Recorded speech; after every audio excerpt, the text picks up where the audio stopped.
So this is probably a couple of you. So Danielle, I really liked that you reflected on teen reading fan fiction, because in my interactions at the moment with some of our secondary schools as a public librarian, we're finding that they are reading a lot of fan fiction on Wattpad, on, what is it called? AO3. No one uses fanfiction.net anymore. It's not cool. But do you know if there's any way that we could try and capture that sort of data? Or is that something that you've been looking at perhaps in your study, the reading of fan fiction rather than... Well, first of all, does everyone here know what fan fiction is when we say that word? Yes? So it's playing around with characters and universes that are not your own. So you're adding to the story. So you're adding to the Harry Potter universe or the Supernatural TV show. Fan fiction can be across... There's real person fiction as well, which we've seen turn into real books, like Anna Todd writing One Direction Harry Styles fan fiction. There exists Taylor Swift fan fiction. There's fan fiction for video games, movies, television, everything. And fan fiction perhaps defies the study that finds, because children do prefer to read physical books over ebooks, but fan fiction exists kind of somewhat outside that realm because it can only be read online. Although there's now also, I can't remember the name of it, but they do now transcribe fan fiction into podcast form, like it's an audiobook. So people can choose to record themselves reading their fan fiction and then make it available. So it's more accessible as well. For people reading with some sort of disability potentially, but also just to stop screen time. So fan fiction is amazing. Teenagers are reading fan fiction. They may not tell you that they're reading fan fiction because I think they have a real hang up on a guilt around it or a shame around it. And it's something that when I go to schools, if I do a talk about my writing career, I start out by saying I started writing fan fiction when I was 15, and I wrote fan fiction pretty dedicated to writing fan fiction from 15 to 22, and I amassed about 400,000 words of fan fiction across 22 different properties. And they always try and guess what I used to write. They always think I was a Harry Potter fan fiction girl, and I say, no, Twilight. To which they laugh in my face. And I say, that's fine, that's okay. But I always do this thing where I say to them, can you all close your eyes for a second? And just very quietly, if you are someone who reads or writes fan fiction, can you just give me like a little wave, a little wriggle while eyes are closed? And so many of them are like, and then I'm like, okay, hands down, eyes open. I know who I'm talking to. I'm amongst my people. That's amazing. But there is a real... it depends. Some of them are really loud and proud and, yeah, I love it. And they point to their friends and say, she writes fan fiction. Or it's a school where it's seen as a bit shameful, a bit too geeky, a little bit too into the fandom. And then it makes total sense that those kids are probably going online and finding their cohort, right? Because they don't have it in their own school community. You're kind of lumped with who you're lumped with in terms of, your school where you are. But fan fiction is a realm beyond school. And it's where kids start tapping into their voice. And the one thing I say to schools where I notice in particular there's a really big fan fiction cohort is I say, I hope you're tapping into these teens who are probably also writers. If they're writing fan fiction and reading fan fiction, there's an element of them, I guarantee you, where they're all wondering, could I? And I say, if you are someone and I was someone who was egotistical enough to think that I could one-up Stephanie Meyer with Twilight, I could do a better job than her, you might be an author one day.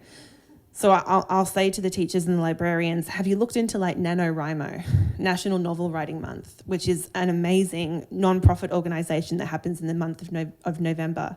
National Novel Writing Month, NaNoWriMo, where the object is to write 50,000 word novel in 1 month.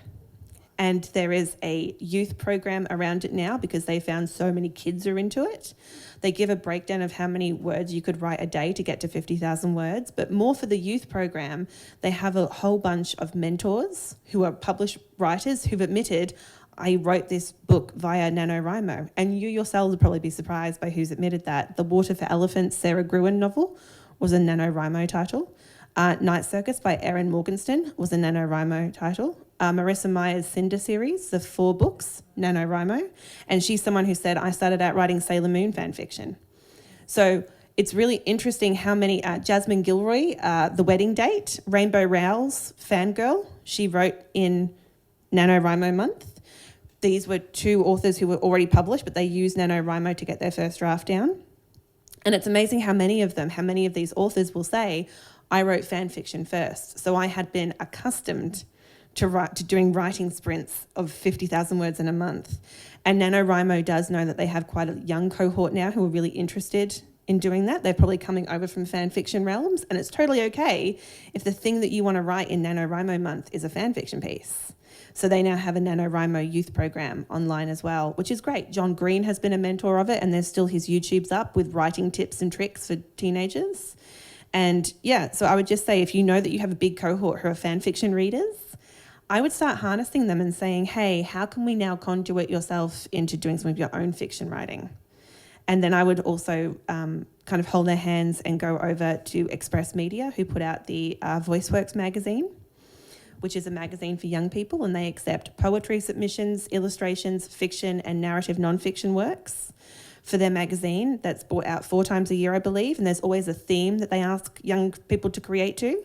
You've got to be 20, you've got to be in high school to submit to it. And if they are lucky enough, they'll get paid for their work appearing in VoiceWorks magazine. And if they're not lucky enough, they still get feedback from who are also quite young editorial staff at the VoiceWorks magazine. But Express Media is the organisation for young writers in our country. We're very lucky that they are actually based alongside the State Library of Victoria.